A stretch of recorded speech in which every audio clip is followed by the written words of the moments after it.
Hello, you've been asked to do a cooker investigation this week, so I thought I'd give you a quick run through of what your cooker might look like at home and some of the things that you can look for which would hopefully help you to answer the questions on your assignment sheet.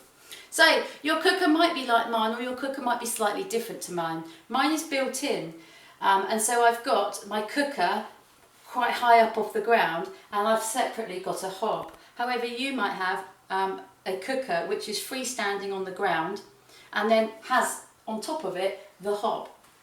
Whichever you've got, I'd like you to have a little look through and answer the questions that you've been asked.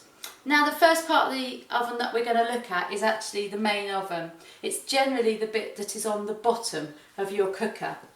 Now, you would cook things like a roast dinner in here, you'd bake cakes in here, you might cook a casserole in here. You're asked to find out how many shelves there are, and you'll just need to count how many shelves there are in the oven. Obviously this is not turned on, and I don't want you turning your oven on to do this investigation. The second part of your cooker is the grill. The grill is above the main oven. However, if you have a look at home and check with your parent or carer, it might be you can find out if your grill also has a function for a top oven. A lot of cookers these days do. It may do, it may not do.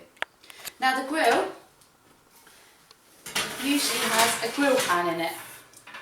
And the grill pan is useful because you can grill foods in it.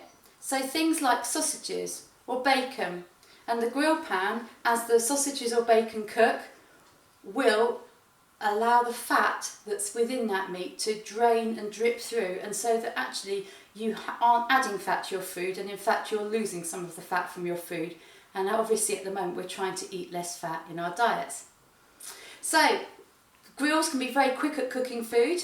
They can be healthier than, for example, frying foods.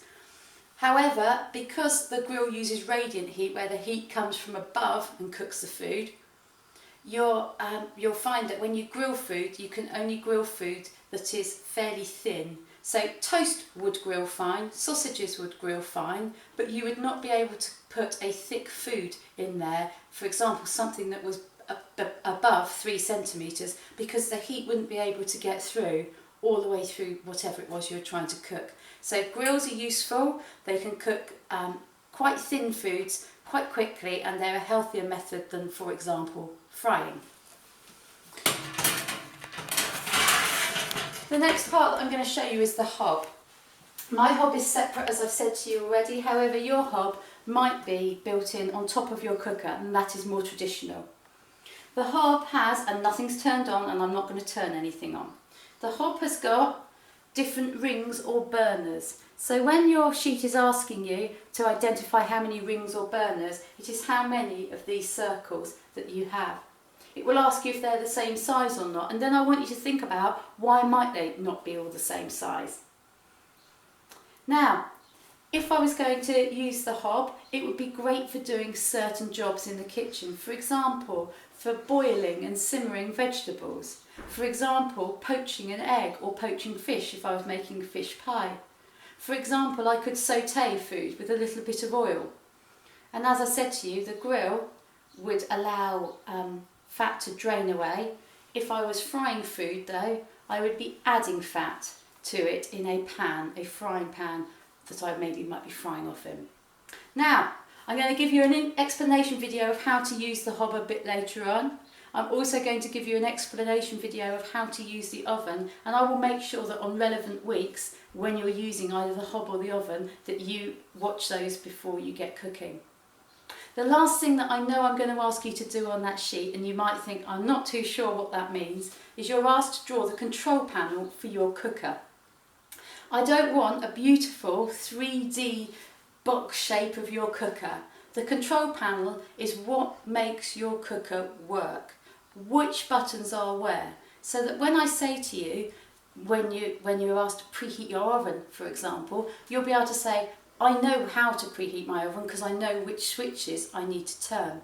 So the control panel for my cooker would be this bit here, and I'm not interested if it's beautifully drawn to scale or even if you just draw a circle. What is most important is that you label these So for example, this I know means it's my main oven.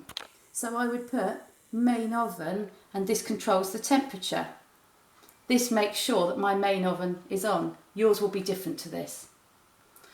These two dials over here are to use my grill, because it's the bit that's shaded that is above the main oven. So I would label these as grill, and again it's which one I would use to turn the grill on, and this one here is for my temperature, and I would just annotate to say temperature and to switch it on. The final control panel that I have is here on my hob. It is these here, and it is really helpful if you are able to know which dial controls which one of these burners, because it's all very well trying to light a burner, but if your pan is on the wrong burner, it won't ever get warm. I'd like you to go away. I'd like you to have a look at the assignment sheet on your cooker, and I would like you now to start to complete that cooker sheet. At the moment, I don't want you touching these dials, I don't want you turning them on, but if your parent or carer is with you and they're happy to show you how to do that, that is fine. But for now, I don't want you touching those dials particularly.